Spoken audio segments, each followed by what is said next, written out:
Thank you very much. Good morning. It is a pleasure and an honor to be here. I would like to thank Secretary of State Bennett and Rise for inviting me to your wonderful event. It is a particular pleasure to be here at Tsinghua University. And my job today is to talk about American higher education, to talk about what universities are looking for when we are admitting students, and to demystify the admissions process. So what are American universities looking for in candidates? First and foremost, we're looking for intellectual curiosity and academic excellence. We're looking for the very best students, students who have performed well in their classes and in their studies. But in addition to that, we are looking for students who have made a commitment to outside activities, whether they are music or sports or theater or dance or drama. We are looking for students who have talents in many different areas, because our campuses are residential campuses, and when you come and join us, you are not just studying, but you are spending 24 hours a day on our campus. And in the hours when you are not in class and not studying, you might be playing a musical instrument in our musical orchestras. You might be playing on our sports teams. You might be participating in events on campus, whether they are debate or any other activities that might be available. And there are many. We have over 300 activities on our campus. And so a willingness to push back intellectual limits, but a willingness to take on new activities is extremely important. But we're also looking for students who have a diversity in their backgrounds.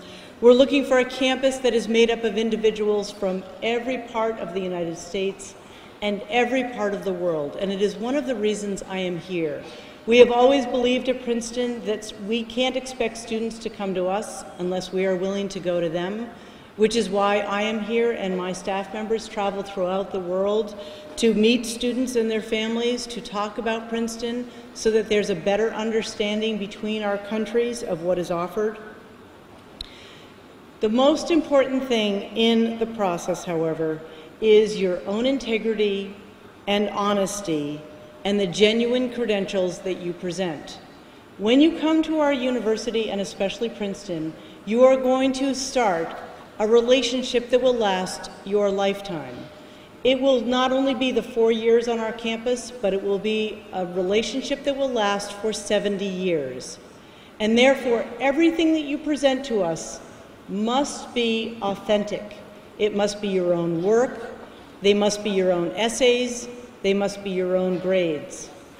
It is a very big disappointment to me every year when once or twice I have to take a student and rescind the admission decision because the admissions credentials that were presented were not authentic. So students need to present the very highest levels of integrity as they go through our admissions process, and not just at Princeton, but for every American university you might be applying to. So what are admissions officers accomplishing through the admissions process when we admit students? We are putting a class together. We have institutional priorities that are established by the president of the university, the trustees, and the faculty. The admissions offices don't set policy, we just work the policy out. The president and the trustees and the faculty set those policies. We are building a multicultural community with a global perspective.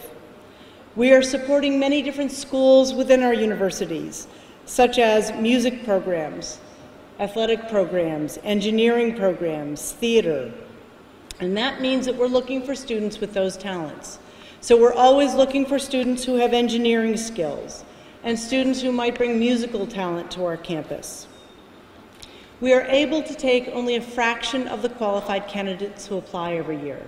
This year at Princeton, we had more than 26,000 candidates apply, and we have a class of only 1,300 students, 1,300 students, and there were 26,000 candidates. So we took very careful interpretations of the applications and we admitted the very best students.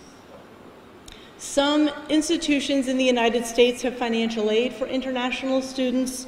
Most do not. Princeton is one of the fortunate institutions that does have financial aid for any international student who might be applying.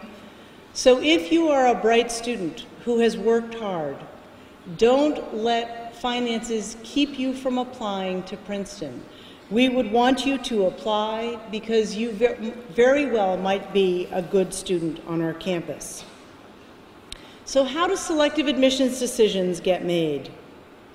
We do a holistic review of your application.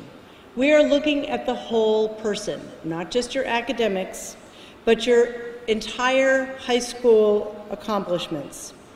But the first thing and the most important thing is your transcript, the rigor of your courses and your program, the grades you've received in those courses, no matter what curriculum you are doing, no matter what courses you have studied. We are interested in how you have pursued those courses, because our faculty members on our campuses want engaged and engaging students. And so your ability to show us that you have done that very good work, and Chinese students have traditionally on our campus been excellent students. We know that you have a good background, but you need to be able to show us that background through your transcript. But then we review other pieces in the application. We review a letter from one of the administrators at your secondary school, whether it is a principal, we call them college counselors in our country. We look at teacher recommendations. We ask two different teachers, and you will ask two different teachers to write a recommendation for you, telling us what your academic skills are, what your talents are, and what your intellectual curiosity is. We then look at your extracurricular activities. We expect students to be doing something outside of class, making a commitment to that outside activity. Again, whether it's sports or music or theater or dance or politics or community service. We then look at test scores, and test scores are something that I know you are familiar with because you have them here in this country. Test scores are used in the United States, but they are not the only evaluation. Test scores like the SAT, the standardized test, or the ACT, the advanced placement tests, or the TOEFL, the test of English as a foreign language. All of these tests and test scores we use in the process, and we take them into consideration. They are part of the process. But test scores do not dictate decisions in our process. It is a holistic review, and test scores are only one part of what we look at. We value what you are going to bring to our campus, your talents, your commitments, your skills in those endeavors.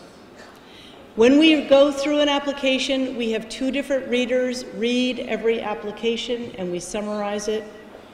We then take the files with the most promise to a committee process where we meet in a room during the month of March and we review every application and we discuss applications, and then in a very American process of voting and a democracy process, we vote on every candidate. There is no formula for this. This is based on how we have read your folder and what you have presented. When we are putting a class together, we also know that we have a limited number of rooms and beds on our campus. Students live on our campus, and so we need to admit 1,300 students every year. And sometimes after we've been through the process and we save some spots, we will admit some students from our wait list after May 1st. But we hope to be done with our process by the end of June so that you have time to get a visa and to get prepared and to come to our country. So how can Chinese students prepare to study at a selective university in the United States? First, achieve academic excellence in your studies. Make a commitment to an activity or a set of activities outside of your studies, again, whether it's music or art or athletics. You can do politics, community service, or any other extracurricular interest that you might have. Perfect your English skills, whether they are your written skills or your verbal skills. We find that Chinese students have very good written English skills, but as Secretary of State Bennett said, your ability to communicate in English will ensure your success on our campuses. We want you to make friends on our campuses. We want you to have a fulfilling life on our campus. We want you to make friends that will last a lifetime, and friends from around the world, not just other Chinese students who might be on our campus, but students from America and students from any of the other countries where we have brought students to our campus. We think it is critical to bring students from every corner of the world to Princeton University, because your ability to understand each other and to live together and to work together over those 4 years will ensure our ability in the future to solve world problems. And we will only do that if we are bringing students together from every background. We want you to learn from each other as well as learning from faculty members. Learn to write an essay where you present an idea and support it with facts. We will read those essays. Learn to work with others in groups. If you have opportunities, and we watched this in the RISE classrooms yesterday where students are learning how to work together in groups, it is one of the most important things you can learn how to do.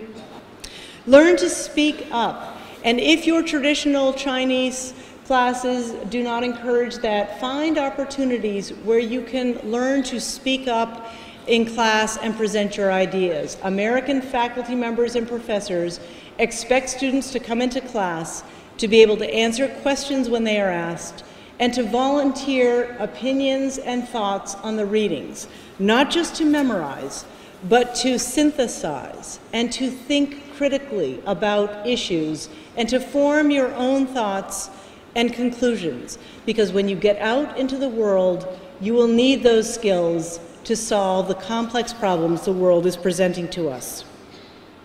Be willing to join activities and learn from others. Long-term relationships are important in American universities. The long-term relationships between the high school administrators and the college. We value our relationship with high schools.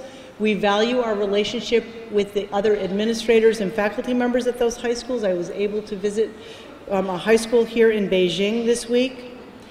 The long-term relationships between students and faculty members and students in the institution.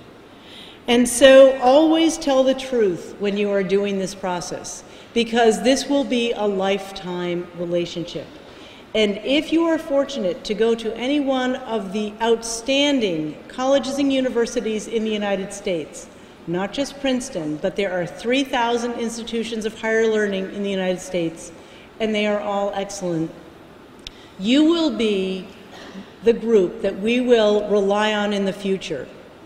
And it has certainly been my great good fortune to spend this week seeing how Chinese students learn and seeing how your educational system is set up. You have an excellent background. You are going to be our future. And I hope that when you are ready to apply to college, we may see some of you applying to Princeton. It has been a pleasure to be with you here today. I wish you the very best as you pursue your educations. Thank you.